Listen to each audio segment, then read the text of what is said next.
Hello everyone, welcome back to this channel. So we'll be continuing from the last we left, that is rewards for the factors. So we talked about that there are four factors of production, that is land, labor, capital, and enterprise. So now we'll see that each factor of production that is mentioned here has their respective awards or rewards that they get for their use. Suppose we'll start with land first, that is land. Land gets rent. Suppose you are working on somebody else's land, you've built a factory on somebody else's land, or you've made some production process on somebody else's land. So for that land, you have to pay some amount for using that particular land, and that is called rent. Now coming back to labor, labor is the human capital that is required by the firms uh, in an industry. So human capital is considered to get what? Wages and salaries. So the difference between wages and salaries is just the fact that wages are hourly and salaries are monthly generally. All right, so this is called the reward for the human capital or labor. Now we talk about capital. That is, the reward for capital is interest. I hope you people understand interest. Now, suppose if just a layman example of interest is that suppose if I borrow, this is a bank A, suppose, and I borrow money from this bank, I have to return back money in suppose 1 month. For this particular month, or maybe for the month I am borrowing money, the bank would not say anything. After 1 month is complete and I have to return back the money to the bank will take or means charge interest rate if the amount of time or maybe the time period, that is 1 month, exceeds. So if suppose the bank charges 10% and I have withdrawn rupees 100, or maybe I have taken or borrowed rupees 100 from the bank, so I have to return 110 if this maturity date is over or is exhausted. So this is called interest. Now for capital, we can say that for using machinery or putting money in the business firms or production processes, interest is the amount of money that is given to the people, or the, you can say, banks or other financial institutions that give money back to the people for running their business. And the last one is enterprise. You can also refer to as the entrepreneur. And this is the reward for enterprises: profit. Why profit? Because entrepreneurs use wit, entrepreneurs use intelligence, and all the ideas and whatever they get through their mind and efforts, they have to have the extra amount that is left from the production process. So profit is the formula to calculate profit is TR minus TC. That is total revenue that the firm is incurring minus whatever the costs they have borne after completing the production process. So whatever is written here is similar to whatever we've explained just now. So the reward for land is rent. The reward for labor is wages and salaries. The reward for capital is interest. And the reward for enterprise is profit.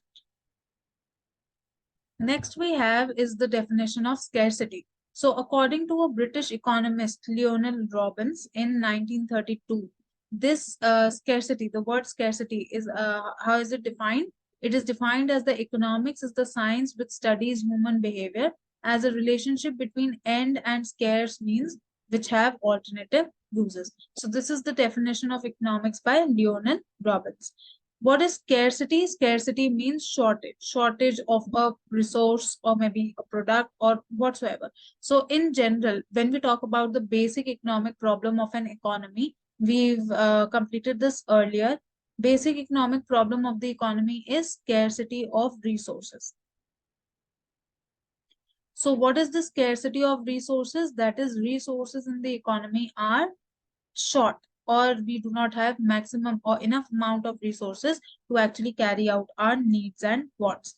We have needs, we have wants. There's a difference between needs and wants. Needs are those, you can say, things or activities that are required by a person necessarily to live his or her life.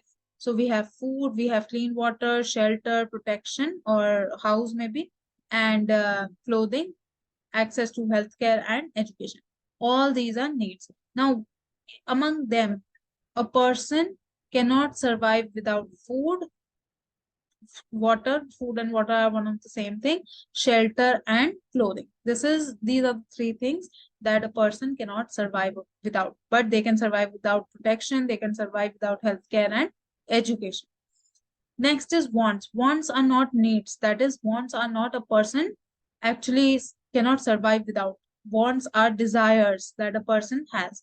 Suppose you might be having desire for a car, might be having desire for a gadget or for any electronic item. These all are wants. Now, how are wants satisfied? Wants are satisfied if you have a required amount of money to actually buy these wants. So the basic economic problem caters to scarcity of resources and needs with backed by, you can say, backed by unlimited needs and wants. So this is what is the basic economic problem. Now, the definition, these all definitions are used throughout economics, and we have to completely look onto these definitions so that we consider the base for economics. That's why the series is considered as Introduction to Economics. So we have goods and services. Goods and services. Goods are again physical or tangible objects that you can see. You can see a car, you can see clothes, you can see furniture, you can see toothpaste, you can see pencils, anything. These are called goods. Now, services are intangible. What does intangible means? Intangible means non-physical, that is completely invisible. These are invisible items. So these are invisible items, but you can actually feel the presence of these items and you actually can take use or means use these items in your daily life. So we have examples of you can take haircuts, you can take bus journeys, you can educate yourself, attend concerts, telephone calls, and internet access.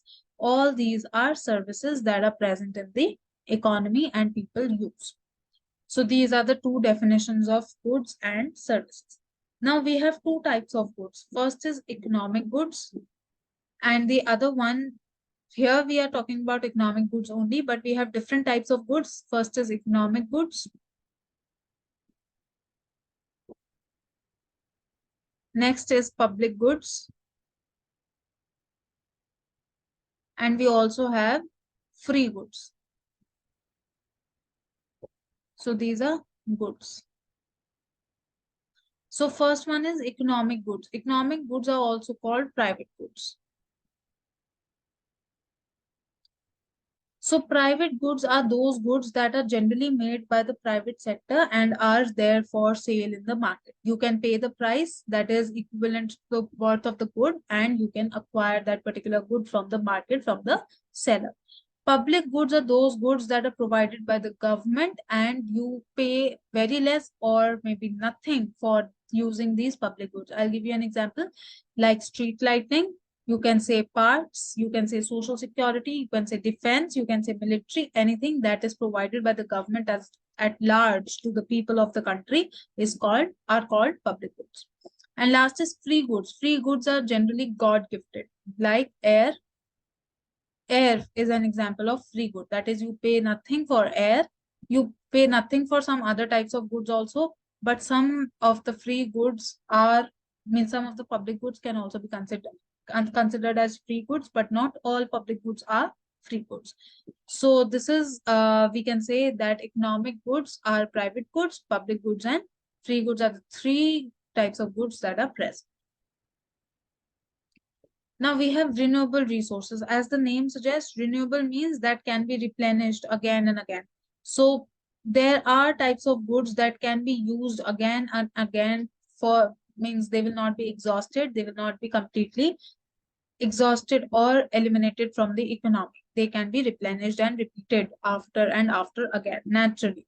So what are the types of or examples of renewable resources? We have fish stocks, cattle, water, natural oils, fruits and vegetables, timber and renewable energy sources. These are energy sources also like wind, hydroelectric power and others.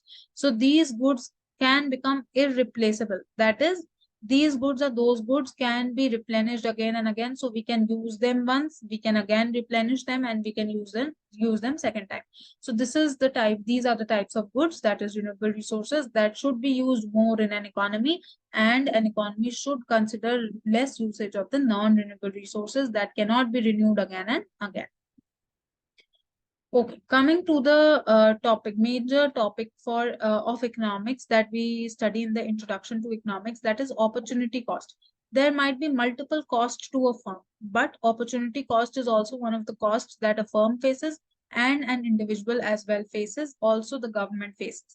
So opportunity cost may be a day-to-day life cost. You can say any kind of cost where you cater to opportunity or maybe alternatives, or you can also say where you have choices. So you consider the opportunity cost.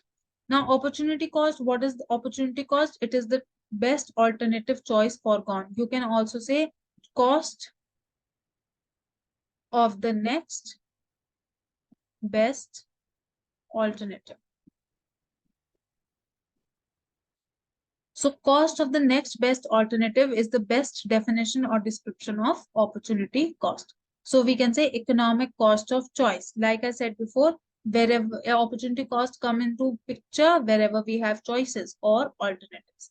So there are multiple examples of opportunity cost, like of constructing a new airport is the other projects that could have been produced if the airport has not been built, and the money is spent on building roads, motorways, schools, and hospitals. So what is opportunity cost here? Opportunity cost of constructing a new airport is foregoing either foregoing buildings, motorways, schools, and hospitals, or the other way around. Opportunity cost of building roads, motorways, schools, or hospitals is foregoing constructing a new airport.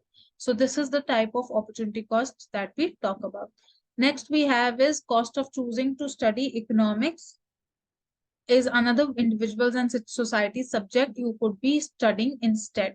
So opportunity cost of studying economics is not studying or is foregoing the other subjects that you might study later.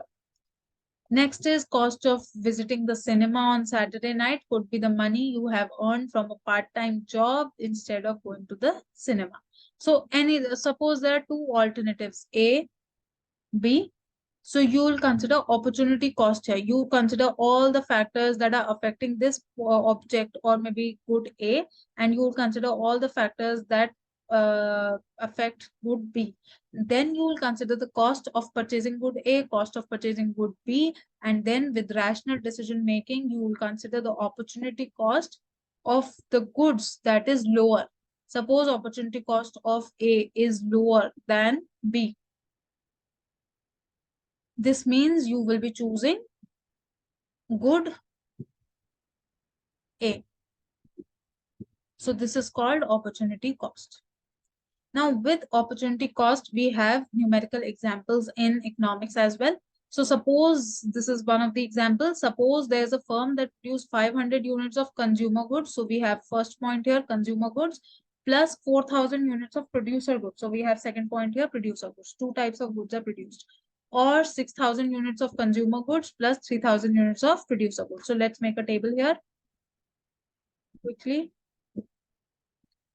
Consumer goods and producer goods. So consumer goods, we have 5,000 consumer goods, units of consumer goods plus 4,000 units of producer goods.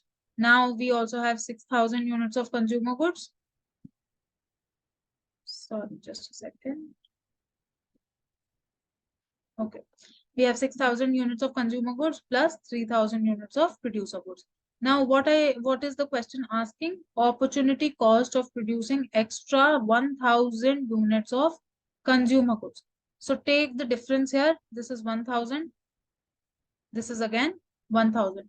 So simple example, for producing extra 1,000 units of consumer goods, you have to forego 1,000 units of producer goods.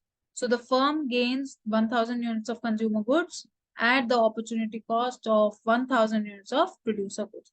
So the opportunity cost of producing extra 1000 units of consumer goods is 1000 units of producer goods. Now we have another example here, that is Jane has 5 hours of free time after work and can either spend it watching TV or reading a book. So we have two things. Either she is watching TV or she is reading a book, and she has a total of 5 hours. If she chooses to watch TV, she can watch 3 episodes. So she is watching 3 episodes. If she chooses to read a book, she can finish 2 chapters. So let's make a table again. Watching TV and reading a book. So considering watching TV, she can use to watch TV for 3 episodes, and reading a book, she can read 2 chapters in that particular time. So now what is the opportunity cost for Jane if she decides to watch TV instead of reading a book? And nothing is mentioned about the hours that you are considering, so we'll take 5 hours. So if she decides to watch TV, she will be foregoing what? She will be foregoing 2 chapters of reading a book. So the opportunity cost to watch TV is equal to 2 chapters of the book. So in order to watch TV, if she is watching 3 episodes, she is foregoing 2 chapters. All right. Next we have is the basic economic questions that an economy basically asks, and that an economy has to tackle with whenever production is concerned. All this is related to what? Production. Production is making new goods and services in the economy. So considering 3 basic economic questions that are what production should take place, how production should take place, and for whom should production take place. You can also call them what to produce, how to produce,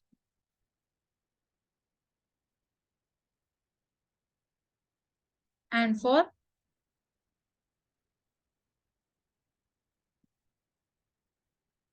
whom to produce.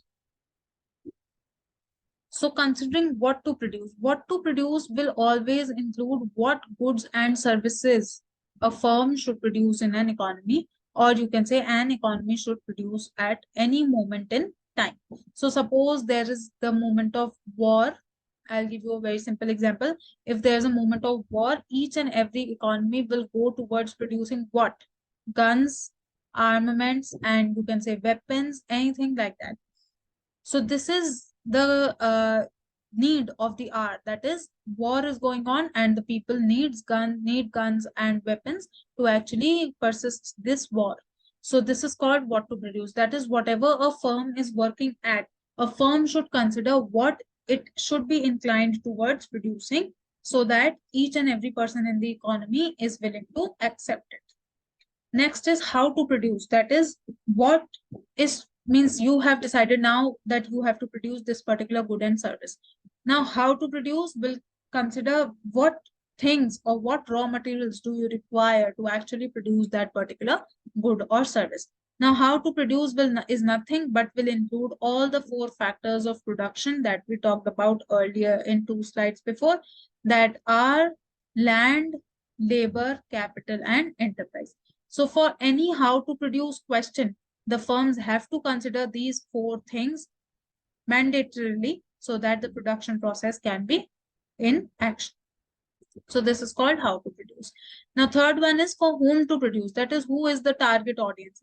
In case of war, the other country is the target audience. That is, you can say that the other country needs, domestic country needs guns, weapons, and other armaments to actually fight against the other country. Now, in case of the firms that are willing to produce goods and services and they are considered under these 3 questions, they have to set their target audience. So in case of target audience, the firm should consider which audience will actually come and buy their products, and are these people who are targeted are actually interested in buying their products or not. So this is the reason for whom to produce. So the three basic questions are what to produce, how to produce, and for whom to produce. Now we have is private and public sector. That is, firms and individuals contribute to economic activity in private sector. Always remember, private sector is related to individuals and the public sector is related to the government. So when we talk about private sector, each and every individual that is working towards uplifting the economy or firm working towards uplifting the economy is called private sector, comes under private sector. And for the public sector, any firm or individual working under the government units is considered to be public sector. Now, private sector is always on profit motive and public sector is always on welfare motive. So in public sector, you'll not find any kind of increase in the prices or maybe changes in the structure or whatsoever and like that. Only the quality of services will increase. But in private sector, you can get quality, you can get quantity, and you will face greater or higher prices. So this is the main difference between private and public sector. Next we have is the economic system. What are the three types of economic system that we cater or each and every economy in the world cater to, and which economic system do they adopt? So if I talk about economic system, it is nothing but how an economy runs. What are the features, what are the characteristics, and means what is one kind of system that an economy follows.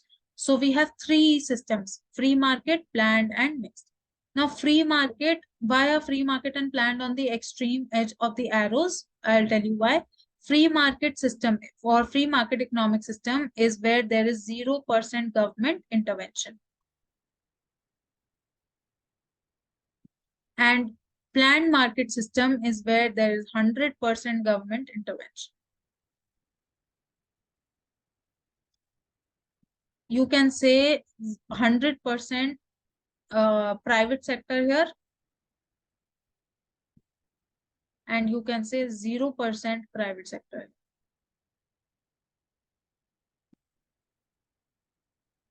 Mixed is 50% government, 50% private. So this is as simple as that. That is, free market economic system is a type of system where there is no government intervention. Each and every individual is free to carry out his or her work, and leads to 100% private sector participation. In planned economic system, there is 0% private sector participation, but 100% government intervention. So in this case, no individual firm or private sector can come in. Everything is regulated and controlled by the government only.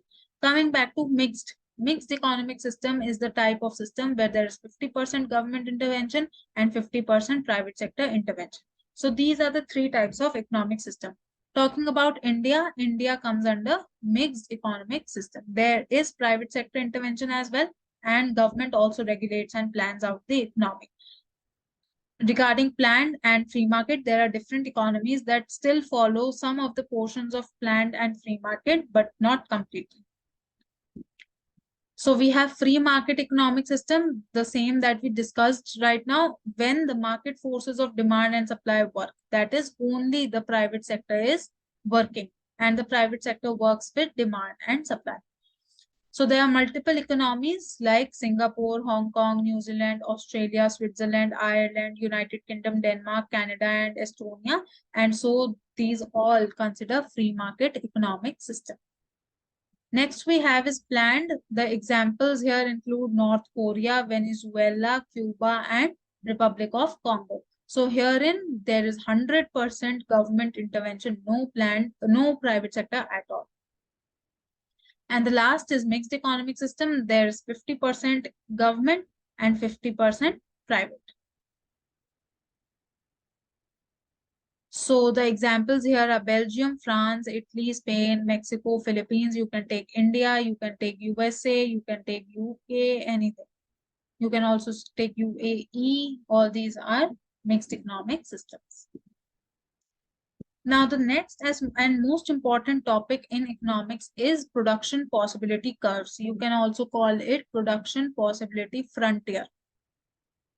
So this topic is based on the topic or concept of opportunity cost.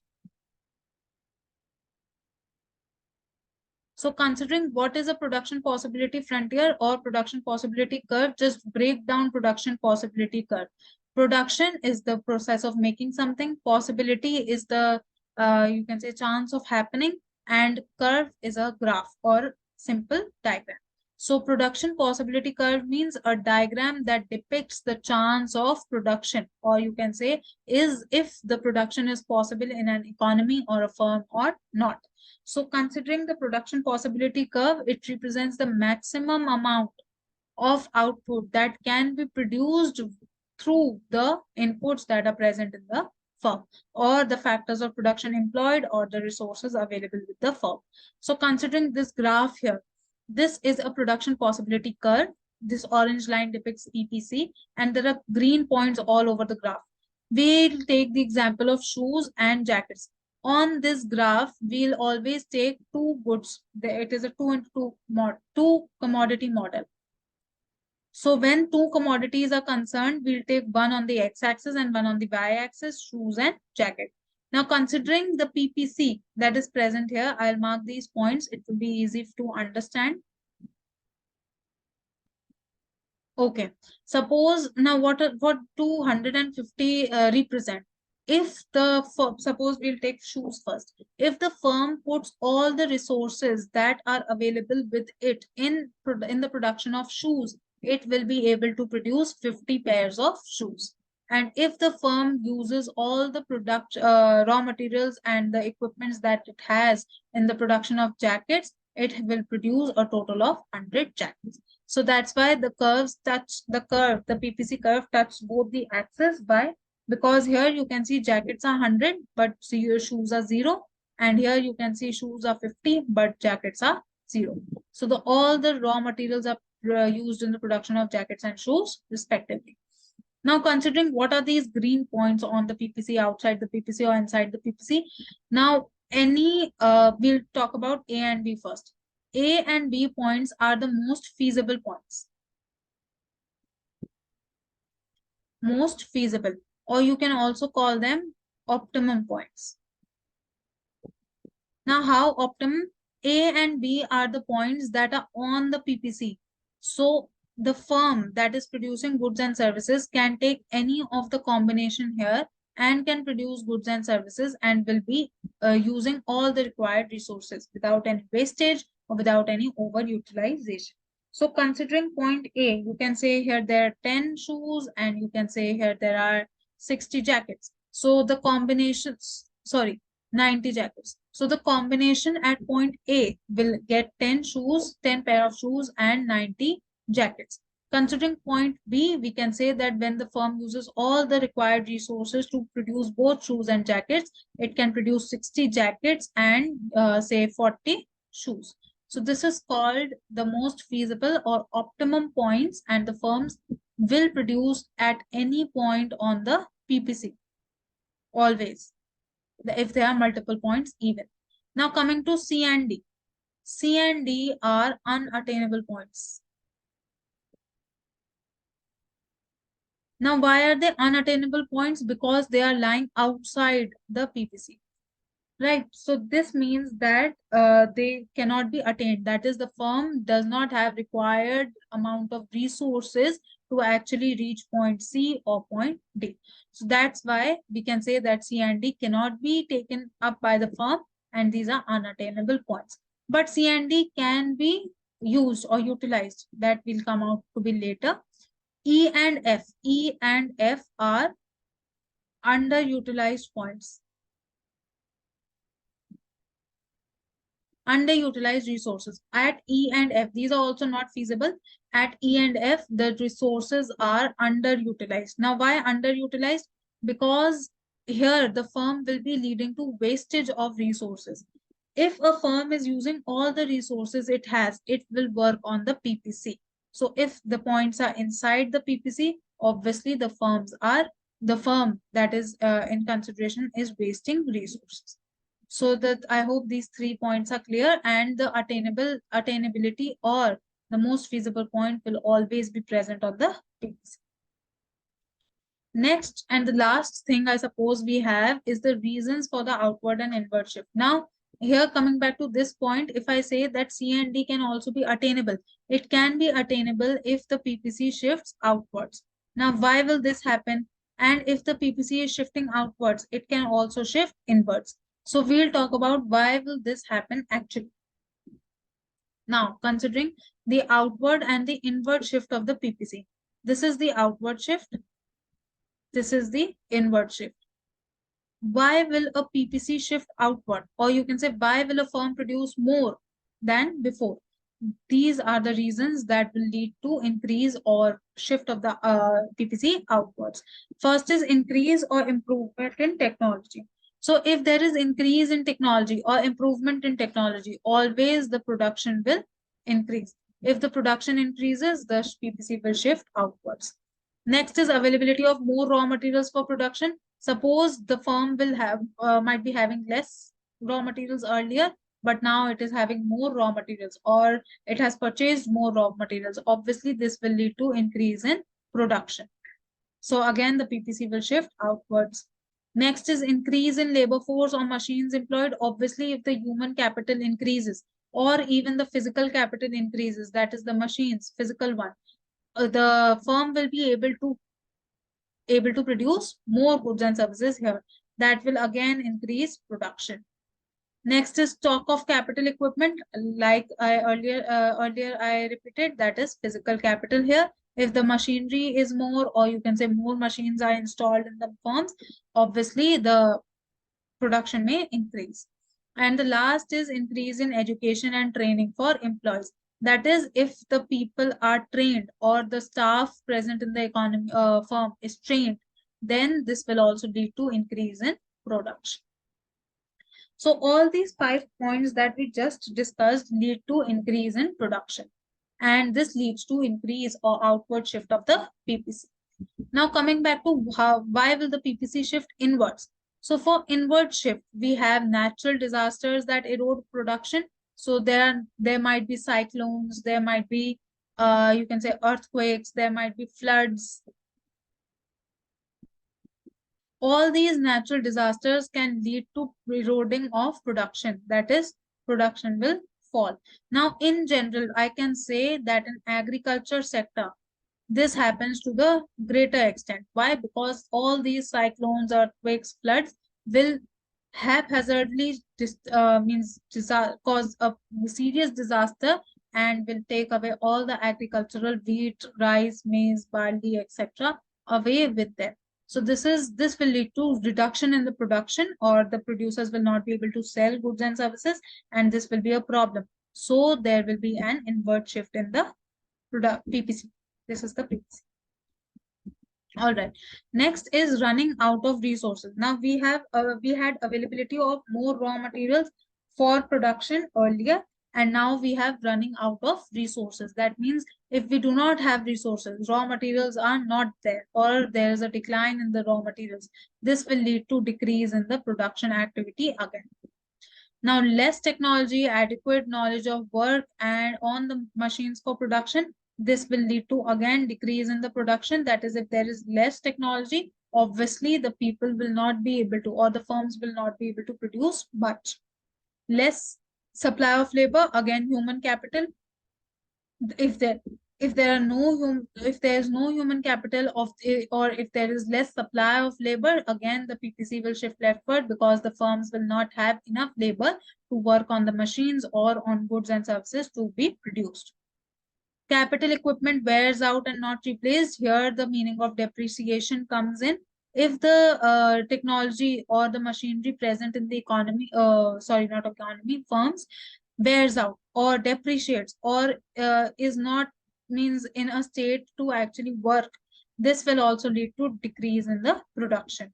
And the last is that like other one there, that is education and training for the employees. That is, if the education and training for the employees is not perfect, this will lead to decrease in the production, because the people or the employees that are in the business firm will not be able to produce goods and services properly.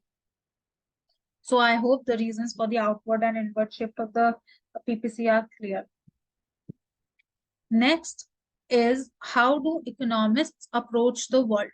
So we have two things: positive economics, normative economics.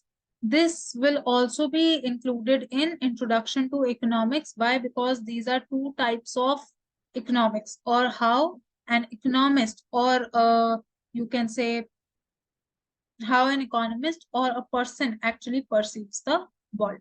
So there are two things of positive economics and normative economics. So regarding positive economics, we have objective statements here. Now, what are objective statements? I'll give you one question here, that is, what is? So what does this means? That any statement that is written is, just consider it for what is. If it is answering the question to what is, this is a normative, positive statement, or considered under positive economics. So positive economic statements are generally based on empirical evidence, facts, statements that are actual and true. They can be proven true or false, but they are empirically evident, or they are facts. So let's get to the examples and just see if all the examples are answering this question, that is, what is. So unemployment rate in India has fallen from 8% to 7.3% in the past 12 months. This is also answering what is, that is, the unemployment rate in India has fallen. This might be true, might be not true, but this is a fact. Unemployment rate is falling. Increasing the minimum wage last year in the UK resulted in improvements to wage inequality. This is again a positive economic statement. Prices in the EU have risen dramatically, and partly due to the 20% increase in the price of oil. So this is again one of the positive statements that answers what is. So all these three statements are depicting facts. Now coming back to normative economics, that might help you depict a difference between the two. This will answer what ought to be. Or if people do not understand ought, it should be what should be. So this leads to value judgment.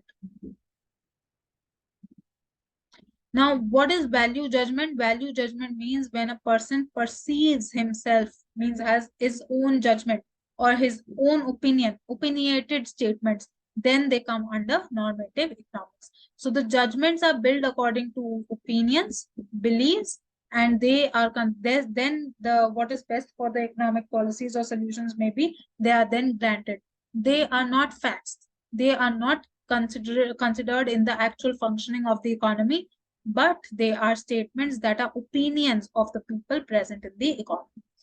So these judgments are called normative economic statements. Let's answer this question, what ought to be, in the three examples here. Every economy should aim to provide free healthcare for its citizens.